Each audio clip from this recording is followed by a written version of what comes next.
Il n'existe à ma connaissance pas un seul exercice plus controversé que le Jefferson Curl. C'est bien simple, quand j'ai parlé d'une alternative récemment sur ma chaîne et aussi sur mon TikTok et mon Insta, il s'est passé quoi? Eh bien, plein de personnes qui sont venues m'apprendre la physiologie et les blessures en commentaire. Aujourd'hui, on va s'intéresser à cet exercice si particulier, pourquoi il déchaîne les passions et enfin, est-ce que c'est un bon exercice pour le dos?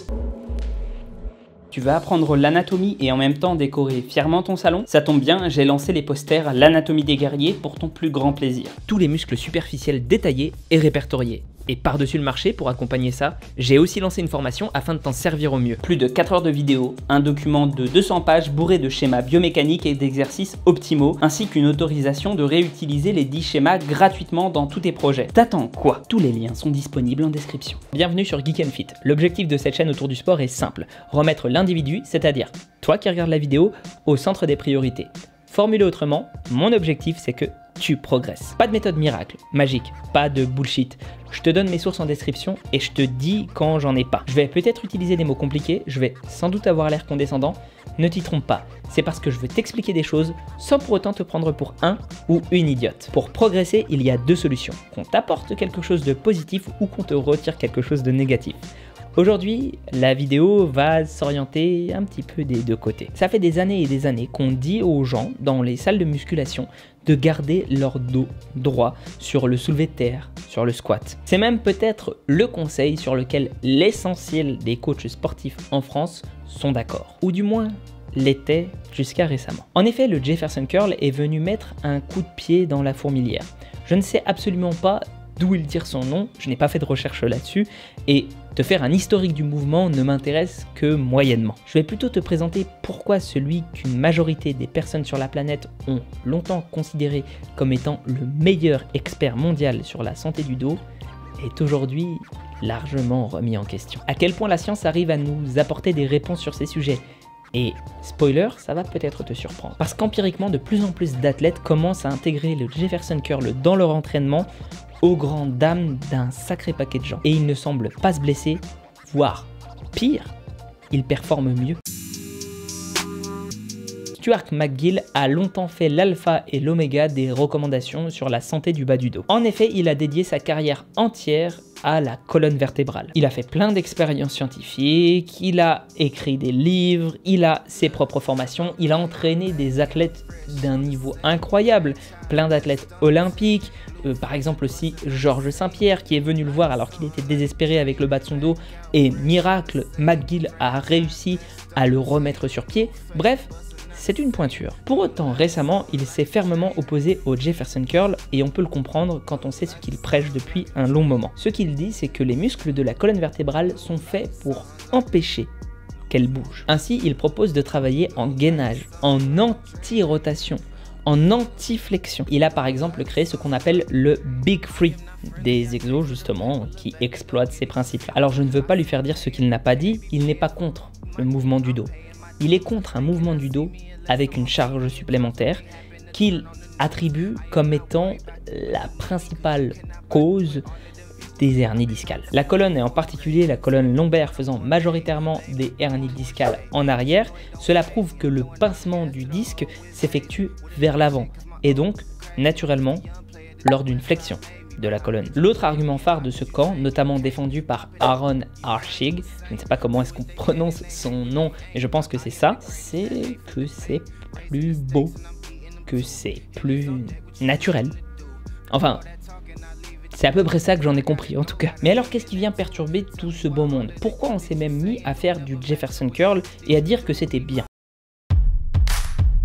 Je vais te présenter maintenant les arguments du camp d'en face. Pour la majorité de ceux qui préconisent le Jefferson Curl, le corps s'adapte à peu près tout, du moment, par exemple, qu'on ne plie pas les articulations dans le mauvais sens. Si une articulation nous permet un mouvement, alors elle nous le permet aussi contre résistance. Mais plus encore, si on ne le fait jamais contre résistance, alors à la moindre perturbation, le tissu va péter. Un tissu non préparé est un tissu préparé à casser. La contrainte est donc à rechercher de façon spécifique dans tous les angles. Le deuxième argument qui va de pair avec celui-là, c'est la kinésiophobie. Si on est persuadé que faire un mouvement va nous blesser, alors on évite ce mouvement, augmentant nos chances que si on le réalise par inadvertance, eh bien on se blesse. Ce qui nous amène à vouloir absolument éviter ce mouvement-là. Ça nous rend kinésiophobe. De plus, la douleur étant un signal d'alerte et pas nécessairement le témoin qu'on s'est véritablement blessé, le corps peut juste finir par associer cette position à de l'anxiété qui favorise la douleur et donc encore une fois un cercle vicieux. Arrive à la rescousse le Jefferson Curl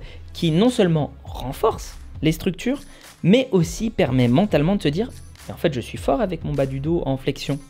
Donc finalement, j'ai pas besoin d'avoir mal. Dernier argument du camp de Jefferson, certains athlètes sont mais alors vraiment très forts avec le dos rond. Sans te parler des 200 kg soulevés par ce bonhomme surhumain, en réalité, de plus en plus d'athlètes, notamment en haltérophilie, le font. Maintenant, qu'en dit la science ?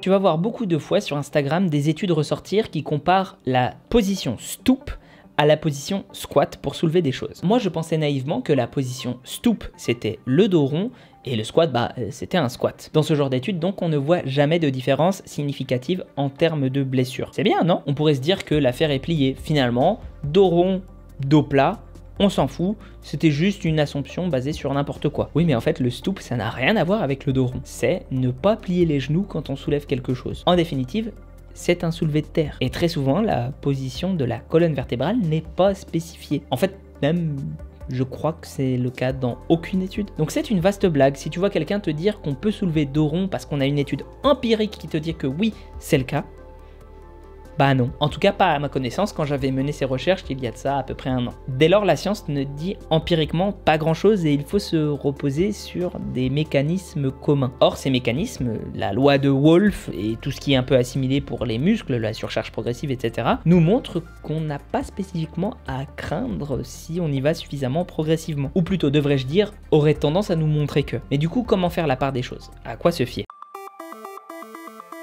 Là, je vais te livrer une interprétation très personnelle et qui est amenée à évoluer.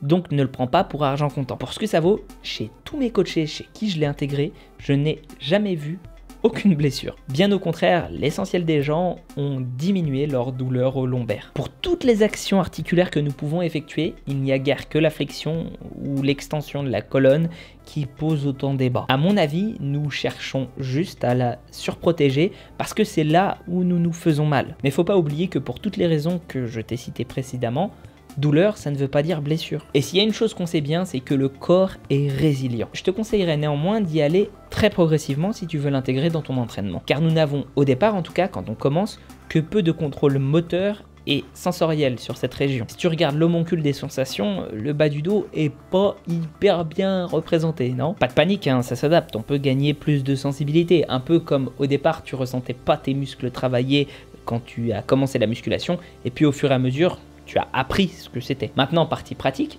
comment bien réaliser un Jefferson Curl?